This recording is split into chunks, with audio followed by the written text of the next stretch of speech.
We read the descriptions together, you guys. They made a big deal about the vessel and the hand-poured nature of it all. But they didn't tell us about the fact that these candles would come without a wick. Am I supposed to put this on a warmer of some kind? Like, obviously not. It's obviously a quality control issue. So what then is Link supposed to do with this wickless candle? Get a refund? So then he tries to go get a refund, and this is how it goes. I actually tried to get a refund, but when you go to Meghan Markle's website for her brand As Ever, it says they don't do refunds for the type of products that they sell. Unfortunately, or fortunately, Harry and Meghan just continue to be the gift that gives.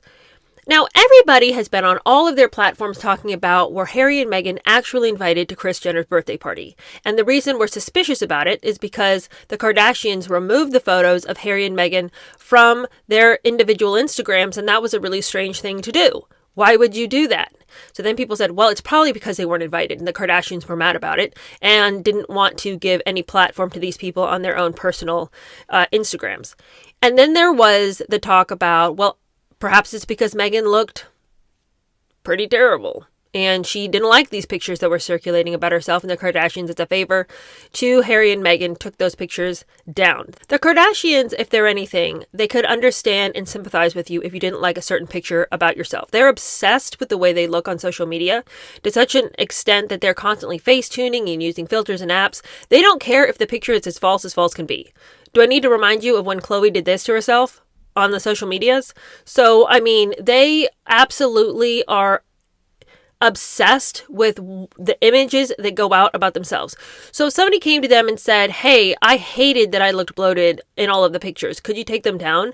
Part of me imagines that they can empathize with that, and part of me imagines that at least some of them wouldn't be so mean that they would be like, oh, you hated that? Well, tough luck for you. But the other thought, too, was that Meghan wasn't wearing the Remembrance Day poppy on her dress, and Harry was.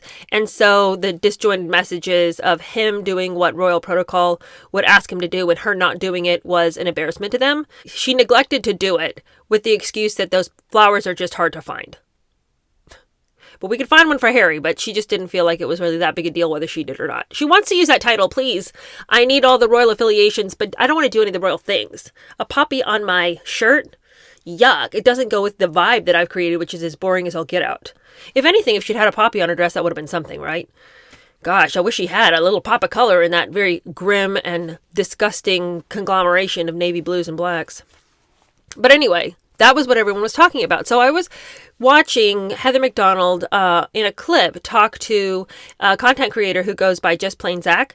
And they were talking back and forth about what do you think it is? What do you think it is? Why did they delete the pictures? Were they not invited? Et cetera, et cetera. So they banter back and forth about what it could be. And they didn't have anything necessarily new to say. It was all just conjecture, like we're all doing. None of us really know. But then Heather McDonald came in with this gem of a bit of information. And when I tell you that it really took a veil off my eyes, when I tell you that after listening to this, I thought, you know what, I have given Harry and Meghan too much credit. And y'all have said that about me for a long time. You're like, I feel like you don't really take them seriously. Like they really are as terrible as everyone is saying. And I think that I've often given them credit where I could because I just thought, well, nobody could be that bad. I mean, you know, like surely they just appear to be so bumbling and stupid, but like maybe their motivations sometimes are good. But then when I heard this story, I thought, that is so tacky, so despicable, and so gross. What aren't these people capable of? This is the most low-class behavior I have ever heard. And you know what? Now I understand why Meghan can't bestir herself to comb her daughter's hair or take that diaper off of her daughter or put her in some clothes that are more appropriate to her station in life. Because what you're about to hear is some of the most low-class, low-down, just trashy behavior you've ever heard. I know some like info from some of the like rich millennial people that they've tried to be friends with. Yeah. And they do stuff like that. They're like, or at least they did. Oh, we love Aspen. You know, when are you not using your house? And then all of a sudden they go, okay, fine, you can use the house that week. And then they're like, and then where do we get in the jet? Knowing they have a jet. Yeah. And now they're on a private jet that the rich person's paying for. Yeah. And then they're like, how did I get roped into it? But the friendship doesn't continue past that. Yeah. It's like, so it's a good grift. Yeah, I think it's all through her, and then he finalizes it. Yeah. Are you for real right now? Are you for real? They will call people and be like, we love Aspen. When can we use your house? And when is the private jet available? Where do we go get on that? Like, the audacity. I don't even know how you would gain the self-confidence to so inexplicably ask for handouts and freebies. Can you even imagine any day in your life when you would, without one tiny ounce of shame, ask to get on somebody's private jet and use their house in Aspen for free? The low-down trashiness of that. I just can't even. I cannot believe it. And if this is the way Harry and Meghan have been going on and on about life, behind closed doors, it really is making me rethink what I said yesterday about the fact that they wouldn't just show up uninvited. Who would do that? Well, I guess these two, because they'll take your jet and your house in Aspen without taking a second to consider, is this appropriate or right for a prince to be asking to use somebody's jet for free? Anyway, I thought you all would appreciate to hear that. But meanwhile, she's so busy trying to get freebies and ski vacations and rides on private jets that she can't manage to do any quality control over there at As Ever. You guys, this was the most delicious thing I've ever seen in my entire life.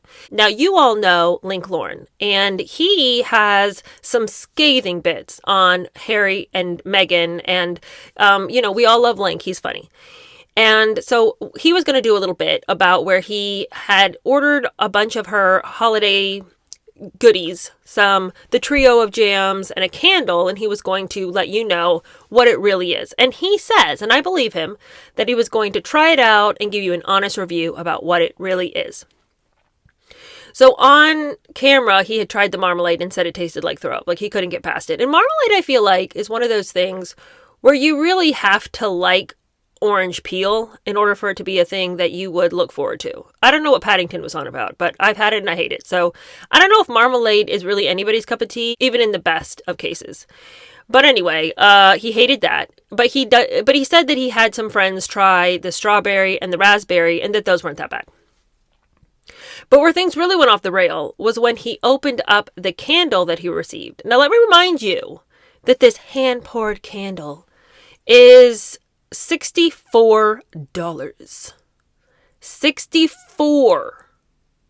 $64 is a lot of money.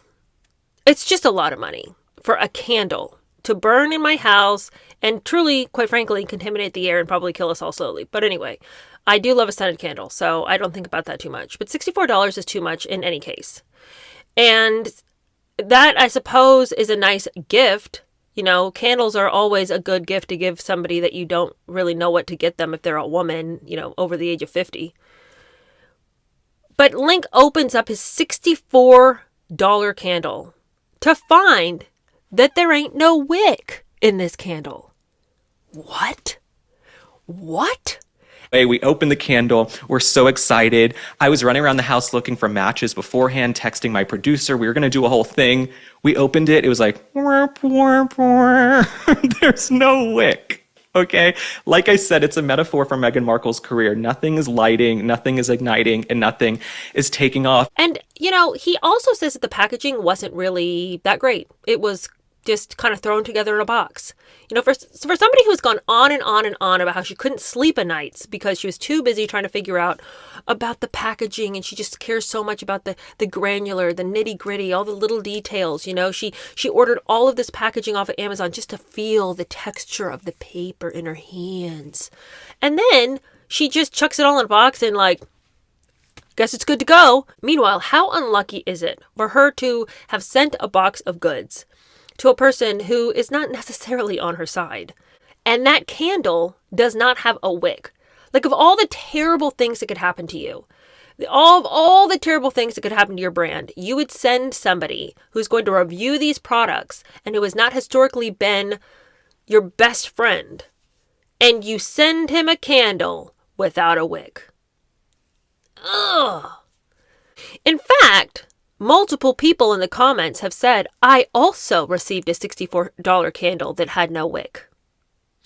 If it does not have a wick, what am I supposed to do with this giant cup of wax? How did this happen? How do you pour a candle without a wick? We read the descriptions together, you guys. They made a big deal about the vessel and the hand-poured nature of it all. But they didn't tell us about the fact that these candles would come without a wick. Am I supposed to put this on a warmer of some kind? Like, obviously not. It's obviously a quality control issue. So what then is Link supposed to do with this wickless candle?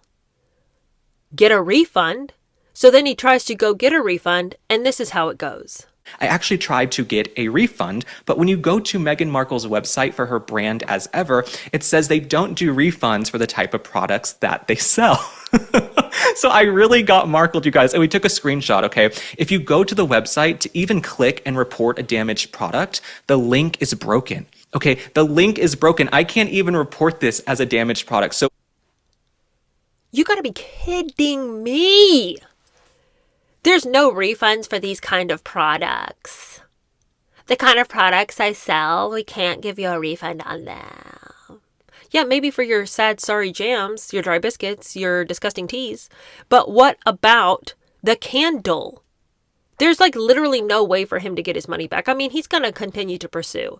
And this has made news. I mean, even the Daily Mail reported on it. This was a big enough story that people are chit-chatting about it. So I can only imagine that Meghan's going to try to do something to make this right. Surely somebody will bring this to her attention in some way, or behind her back try to make it work. You know, if she doesn't want to know what's going on in the media because it's too upsetting for her, then I'm sure that somebody over there is going to try to make this right, because this is horrible. Who's going to then spend $64 on a candle that may or may not have a wick? You know, I guess that wasn't part of the keepsake packaging. Meanwhile, she's still going strong with her gross snacks on Instagram. Somebody needs to tell her that nobody in their right mind wants to eat a cold bagel with a smear of cream cheese on it that has flower petals and other random bits of fruit cut into it. Like, I can't think of anything to quite frankly, nothing to me sounds less appetizing than a non-toasted bagel. Tough, thick, I just don't want it. And then to take my cold, tough bagel and smear cream cheese on it that has bits of flower petal floating in it, like, gross. You know, I don't even know if there's a way for me to express to you the disdain and the unappetizing nature of a cold bagel. I love a toasted bagel. I could eat a toasted bagel every morning for breakfast of my entire life. The more cream cheese, the better. I want to be eating so much cream cheese that when I bite into it, it touches my nose. Like, there's just so much cream cheese. I just love it. But I do not, under any circumstance, in any way, want to eat a cold bagel with flour sprinkles in the cream cheese. I just don't know why everything has to be such a production when it comes to rearranging the food. You know what, this smacks to me of somebody who has eating disorder problems and who would rather play with her food than eat it. And so she has, like, you know, measured herself out like, oh, today I get to eat, you know, my 3 strawberries and my 4 blueberries. I'll arrange it nicely because if I can play with it, it makes me feel like I've had a chance to enjoy my food longer. This is like the second video she's made featuring cold bagels and cream cheese. And maybe the cold bagel and cream cheese for you is not the thing that sounds so disgusting. Maybe for you, it's just simply, why are we arranging it in this way and where are the flour sprinkles? But for me, it's truly, get yourself a dang toaster up on that counter, please. I just don't know how you build an entire lifestyle brand based on your inability to make anything beyond a cold bagel. I mean, count me out, you know.